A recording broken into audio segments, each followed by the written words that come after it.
I never set out to change the gaming industry. At least, that's what I told myself while coding alone in my cramped Brooklyn apartment at 2:47 a.m., surrounded by cold pizza crusts, energy drink cans, and a head full of ideas way too ambitious for my dwindling bank balance. But my older brother, Darren, never missed a chance to mock my little hobby. "Still making your silly cartoons, Rachel," he'd sneer at every family dinner, straightening the cuffs of his $1,200 dress shirt. "You know we've got a spot at the law firm. Real work, real money." My name is Rachel Vega. 3 years ago, at 38, I walked away from a high-paying, high-pressure job as a machine learning engineer at a major robotics firm to start Nova Pixel, a one-woman gaming studio. People thought I'd lost my mind. "You're throwing away your future," Darren shouted during what my parents called an emergency family meeting. "The gaming market is a black hole. You'll be broke by next Christmas." But what none of them knew, what no one knew, was that I wasn't just making games. I was quietly building something that could transform how games are designed in the first place. The seed had been planted years ago, while I was deep in research on adaptive AI systems. I stumbled onto a framework that could let a game observe a player's choices in real time and adjust, not just difficulty, but narrative, tone, even world building. This wasn't just predictive modeling, this was real-time, personality-based evolution. Nova Pixel's first mobile games were humble. A match 3 puzzle here, a cute adventure platformer there. But hidden under the surface was an evolving AI system collecting millions of behavioral data points, learning how real people thought, played, got frustrated, and found flow. I worked nights and weekends, keeping my consulting gigs during the day to stay afloat. The early months were brutal. My savings were almost gone. Every time Darren saw me, he had a new jab. "Hey, I checked out your latest release," he snickered one Christmas. "Looks like a Fisher-Price version of Angry Birds. You sure this is your big plan?" I smiled and topped off his wine glass. Let him think I was just another indie dev flailing in a crowded market. Then came Echo Run. On the surface, it looked like a sleek, minimalist, endless runner. But behind the scenes, it was powered by my fully functional, deeply adaptive AI engine, Orion. Echo Run didn't just react. It grew with each user. It learned how each player reacted under pressure, what patterns they repeated, and what types of challenges brought them joy or anxiety. The game built itself around the user's behavior in real time, offering a uniquely personalized journey for each player. Initial downloads were modest, but something strange happened. People wouldn't stop playing. Player retention was off the charts. Game reviewers couldn't explain it. YouTubers made reaction videos. Reddit threads lit up. People felt seen by the game, like it was reading their minds in the best way possible. Then, one day, an email hit my inbox. Subject: Sony Interactive, exploring collaboration. I almost deleted it, assuming it was spam, but something made me open it. Within a week, I was on a video call with their senior development team. They weren't just interested, they were fascinated. "We've never seen user metrics like this," their lead strategist said, flipping through charts that looked more like viral social app stats than game data. "You've cracked something here. We want in." Last month, Sony offered me $100 million to acquire the Orion engine and bring me on as a lead developer for their next-gen titles. Darren called the other day. He didn't bring up the law firm, just asked if I'd seen the feature on IG. "Yeah, I saw it.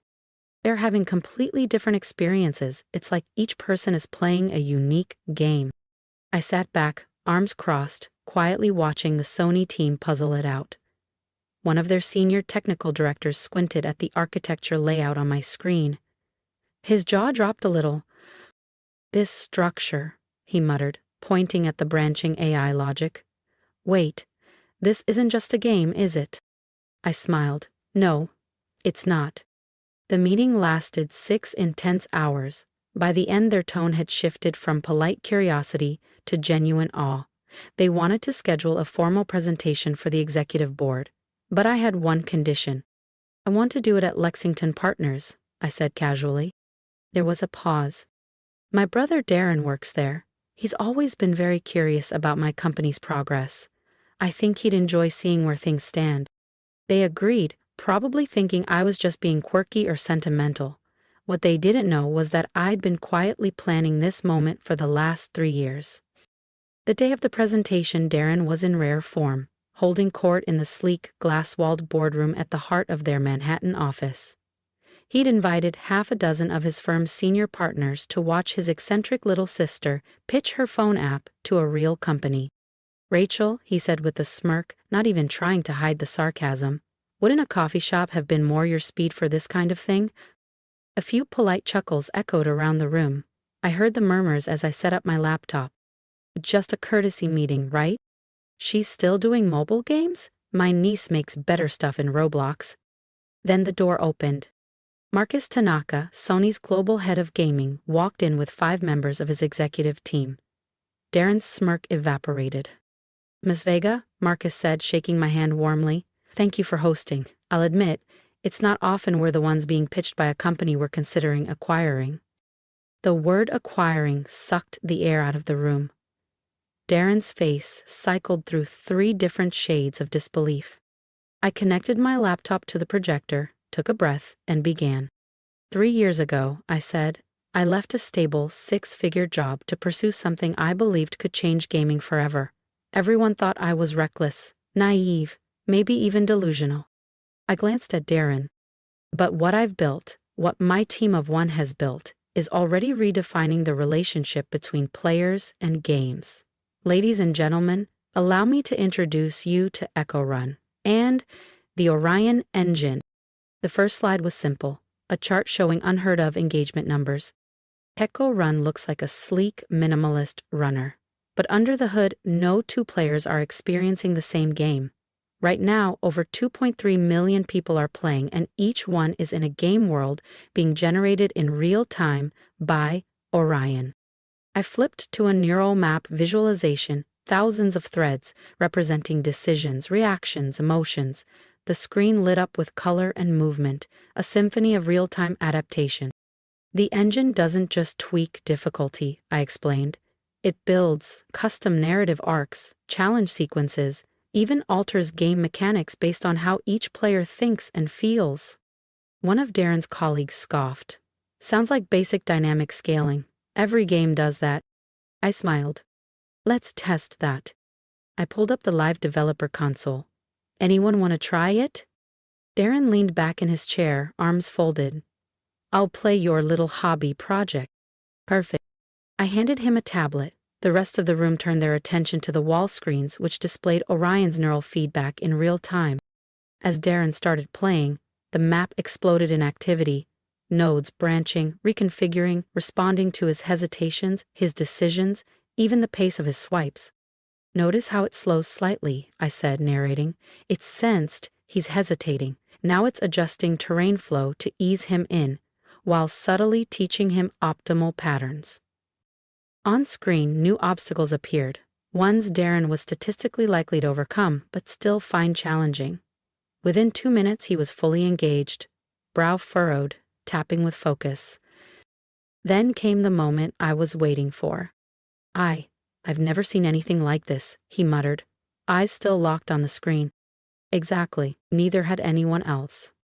And that's why they were offering me $100 million. The engine has already analyzed Darren's entire playstyle," I explained calmly. "It's mapped his decision-making patterns, risk tolerance, even how he responds to different types of problem-solving." I pointed to the dynamic profile building in the neural map on the projector. "Notice how the puzzles are shifting. See that? It's adjusting to his competitive instincts, prioritizing high stakes, risk-reward logic paths. It's tailoring the experience to how he thinks." One of Sony's technical directors let out a low whistle. "It's literally constructing a custom game for him, in real time, based on his personality." Darren looked up from the tablet, blinking. The smirk he'd worn all day was gone. On his screen, he was solving a challenge that involved merging investment portfolios and maximizing long-term returns. In other words, exactly the kind of financial strategy problem he lived for. This is insane," he muttered. "How did it know?" "Because that's what the Orion engine does," I said. "It doesn't just react, it understands. Every player gets a game tailored precisely to their skills, interests, and mindset. It's not gaming anymore, it's personal. Marcus Tanaka stood. And that, he said, is just the beginning. Rachel, show them the M-Series prototype. I nodded and loaded the next demo. The screen transformed into a sprawling fantasy world. Castles, marketplaces, deep forests, and intricate cities, all alive with motion. But what set it apart wasn't the graphics. This is what happens when we expand Orion into a persistent, multiplayer environment, I said. Footage rolled of players interacting with NPCs, non-player characters, that didn't just repeat stock phrases or offer basic quests. These characters responded with emotion, remembered prior interactions, and even changed their personalities over time based on player behavior. The entire world adapts in real time, I explained. Cities evolve based on player choices, economies shift, factions rise and fall, and the NPCs, they're not just scripts. They have relationships, memories, goals, real characters with depth. The room was dead silent. Even Darren, who'd once joked I was designing glorified apps for bored commuters, was watching, wide-eyed as an NPC blacksmith in the demo turned away a player who'd betrayed him in a previous quest. The moment felt unscripted. Was unscripted. We've been quietly testing this technology for over 3 years, I said. The simple mobile games you saw, they were collecting live data, teaching Orion how people think, play, and tell stories. I turned back to the room. Dream Maze was just the beginning. Marcus stepped forward again, opening a sleek black briefcase and pulling out a document folder. When we first saw the engagement data from Dream Maze, we thought it was a fluke. Players weren't just playing, they were forming emotional connections. Retention rates were through the roof. He placed the folder on the table. That's why we're here today. Sony is prepared to offer $100 million to acquire NovaPixel, the Orion engine, and bring Rachel on as head of AI development for our global gaming division. Darren's coffee cup slipped and clattered against his saucer. $100 million, he said, his voice hollow. Marcus raised a brow. Actually, after seeing the M-Series prototype, we've updated the offer. He slid a new document across the table. I glanced at the number and felt my breath catch. $250 million, plus 5% of all future revenue from any title using Orion. Darren snatched the paper like he couldn't believe it was real. His hands were shaking. This can't be. Rachel makes phone games in our parents' garage. No, Marcus corrected him, his voice calm but firm. Rachel built an AI engine that's about to redefine interactive entertainment. Those so-called phone games were a testbed, brilliantly disguised. I gently retrieved the contract and tucked it into my folder. Every time you laughed at my little games, I said, looking Darren in the eye, you gave me space to work without interference. I was never competing with you. I was building something you couldn't even imagine. The next hour was a whirlwind. Legal terminology flying across the room, Sony's team discussing transition timelines, equity splits, patent filings. I watched Darren and his partners grow paler by the minute. They'd spent years mocking my garage. Turns out, I'd been building an empire inside it. The partners had just watched what they thought was a failed solo project explode into a $250 million acquisition, right in their own conference room. As the Sony team packed up their things, Marcus turned to Darren. You know, he said with a calm smile, we usually prefer to host meetings like this at our own headquarters, but Rachel insisted we hold it here. Now I understand why. Darren couldn't meet his eyes. 3 years' worth of snide remarks, eye rolls, and smug dismissals collapsed around him like a house of cards. The aftermath, swift, and honestly pretty satisfying. News of the acquisition sent shockwaves through the gaming world. The forums lit up, tech blogs ran headlines, and industry veterans scrambled to understand how a mobile puzzle game had become the foundation of a gaming revolution. Even the very same investment partners who once laughed at my silly phone apps started emailing me, eager to talk about potential opportunities. Some even asked if I needed funding, as if I hadn't already built it all without them. I kept the garage in Brooklyn. Only now it's not a makeshift office. It's a private R&D lab, a place to keep refining the Orion engine. Sony's support and resources opened doors I could have never accessed alone. Dream Maze is now taught in university AI classes, and the expanded MMO version, Living Worlds, has changed how players think about online gaming entirely. Because in Living Worlds, every player truly experiences a game made just for them. The story unfolds in sync with their decisions, their emotions, their style. The NPCs remember, the world responds. It's not just personalized, it's alive. Darren, to his credit, eventually emailed me a long, heartfelt apology. He acknowledged the years of belittling and said he was humbled by how wrong he'd been. He even asked if I'd be interested in speaking at his firm's tech innovation seminar. I politely declined. I was too busy leading Sony's AI gaming division. But last week I got an email that hit differently. A young woman, 21 years old, working from her parents' garage in St. Louis, had developed a unique AI gaming prototype. Her family thought it was just hobby programming. She asked for advice. I thought about that old garage in Brooklyn, the all-nighters, the silence, the doubt, the joy of being underestimated. I hired her on the spot. Today, that garage is empty. Sony recreated it down to the exact scuff marks and chipped paint in their Tokyo headquarters. They call it the lab that changed everything. But I kept one piece from the original. A worn whiteboard with a single line scrawled in marker. Let them underestimate you. That message stayed untouched from day one. I never erased it. The gaming industry will never be the same, neither will my family.